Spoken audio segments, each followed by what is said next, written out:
bu'uura hin qabu. Wangeelli bu'uura hin qabne mo'isallee hin qabu.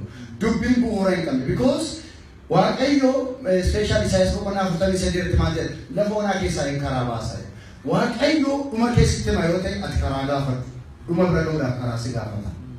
Kan kanarraa waaqayyo Abrahaamiin maal jedhee mucaan sii kennee waggaa 75 itti hime mucaa waggaa 100 kenneefa jennu gurraan kana biraan dhagee waggaa dhagate natti maa 75 itti miti ijaan kana argee 100 miti jedhan 100 jedhu waggaa meeqa gidduu jira maal waaqayyo guyyaa tokkotti hin taasisu ture guyyaa lamatti hin taasisu ture waa baay'ee qabaachuu danda'a gidduunsaa Abrahaamiin waaqayyo gurraan kan dhageesse waggaa 75 itti ijaan kan agarsiise waggaa 100tti waggaa 25 jira. Daanshii shii paastor Ameerikaa tokko akkas jedha. Waaqayyo yoo barbaade gurraan gidduu waggaa 25 deemaa. Because gurraan 75 itti dhageessise ijaan 100tti agarsiise miti. Ishee kana gidduu meeqa deemu? 25 deemaa jechuudha. Adeemsa malee sin eebbisu waaqayyo sin guddisa jedheera taanaan laaboraatoorii qaba manni waaqayyo. Gooftaan Yesuus Kiristoos ganama sodaatinaa yaa. Galgalama kottaa bishaan kana seenaa yaa. Ganama maaloon hin sodaatinaa. Bishaan keessa gaafa seenan immoo dhangala'aa gaafatti qabu maal ta'u hin sodaatu. Isa ganama tiyooriin itti dubbate asitti laaboraatoorii galchee jechuudha. Namni laaboraatoorii galuu barbaadu jiru. Akkuma si qabate kiisii keewwatee fuudhee baankii dhaqee naa jijjiirii naa kennachuu barbaada kiristinnaa seenaa jechuudha. Sun immoo eessaan illee nu hin geenye gara fuulduraatti sun guddisu. Kanaaf yeroo baay'ee nan gabaabsas jalqabaa kanarratti waadaa waaqayyo nu galee gowwoomsina waaqayyoon jechuudha. Waaqayyo waaqa itirsiit waaqa namuusaati. Sitti dubbateera yoo ta'e ati laayinii irra keenyaan galmaan sigaa. Garuu akkasumatti propaageet isaa kooldi waa jedhamu sana hin qabattaa, hin nyaattaa, hin dhaaltaa, hin ceeta. Asitti sirriitti hin jiraanne eessatti ceeta. Asitti iyyuu nutti ulfaateera jechuudha.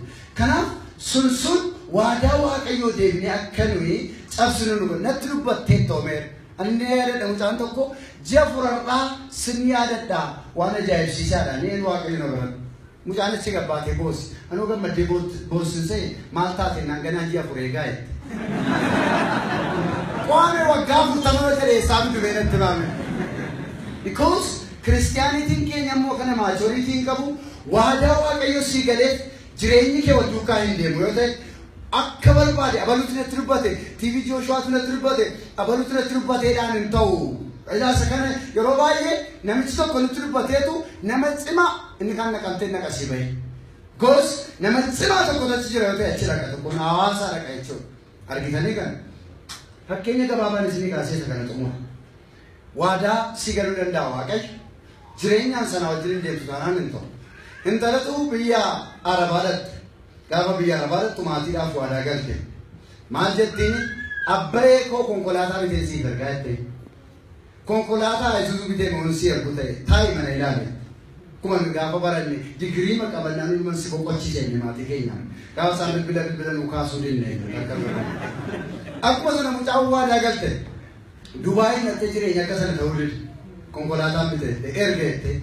Maatiin konkolaataa eegu. Isheenoo waggaa takka tasaa eerumtee deessee mucaa ergiteetu maatii. Maatiin baay'ee gaddan isaan konkolaataa eegaa jiru. Abbaa mucaa dhalaa barreesse. Maal mucaa koo waadaan keenya konkolaataa ture ati dursitee konkolaachisaa ergitee.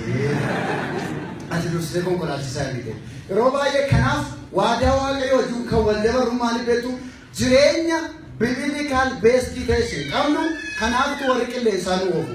Asitti waadaan banamnaan namuttuma gora maaliif dhaabate hin jedhu maaliif maal na geggeessa jedhu eessaan nagaan jedhu akkamitti immoo jireenya koo kana si fuudhee achiin nagaan jedhu jireenyi nama baay'ee istaak kan ta'e kan inni karaa irratti dhaabateef kanaaf waan ta'eef keessa deebi'uu qonnaa 8 irraa akka jedhe naaf abboomame lafuma jirtutti eebbisitti dhufaa malee hawaasa dhaqee barbaadan jedhu.